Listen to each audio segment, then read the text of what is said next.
Vivre plus longtemps, mais surtout mieux. C'est le sujet des entretiens médicaux du 12 octobre, auquel Jean-Louis Etienne va se joindre. L'âge, c'est pas une limite.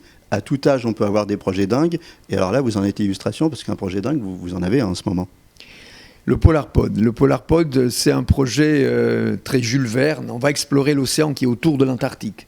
L'Antarctique, c'est le continent du pôle Sud, hein. Et c'est un immense océan qui fait le tour de la Terre et qui réunit les trois océans du Sud, l'Atlantique, l'Indien et le Pacifique.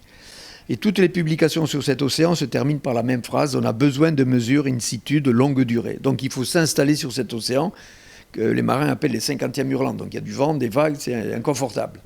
Et donc on a fait un grand tube qui fait 100 mètres de haut, 1000 tonnes. Et donc il est comme un bouchon extrêmement stable dans lequel vont prendre part 3 marins, 4 ingénieurs, et moi quand j'y serai, ou une autre personne. Et une des principales études qu'on va faire, c'est la capacité de cet océan à absorber le gaz carbonique. Donc c'est un régulateur du climat dont on ne connaît pas la performance. Il absorbe le gaz carbonique par la photosynthèse du phytoplancton, hein, toutes les photosynthèses de toutes les plantes. Et en même temps, quelque chose d'important, c'est que le CO2 que l'on émet en excès, qui est responsable de ce réchauffement, le CO2 se dissout dans l'eau froide.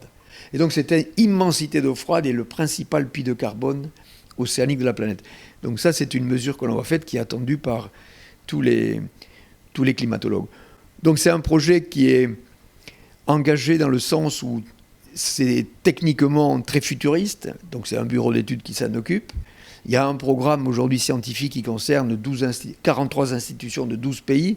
C'est une déléguée à la science qui s'en occupe.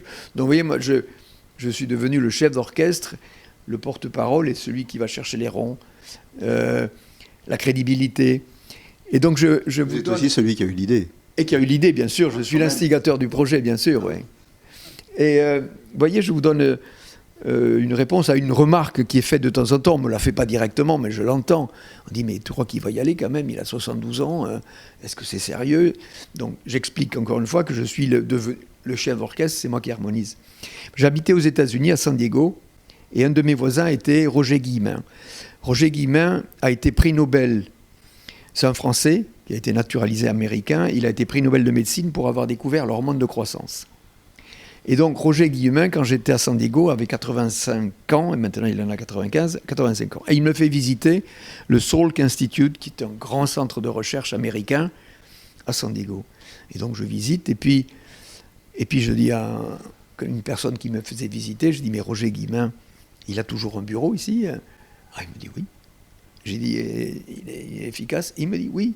Il nous a encore levé 30 millions pour la recherche l'année dernière. Voilà, donc à tout âge, vous voyez, il y a ce qui est intéressant, c'est de continuer à être dans les choses qui nous animent. Hein.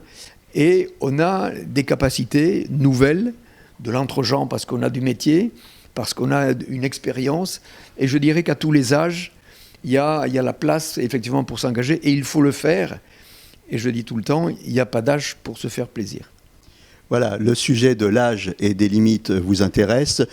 Jean-Louis Etienne et son projet Polarpod vous passionnent. Rendez-vous le 12 octobre aux entretiens médicaux d'Anguin. Vous y serez, on y sera.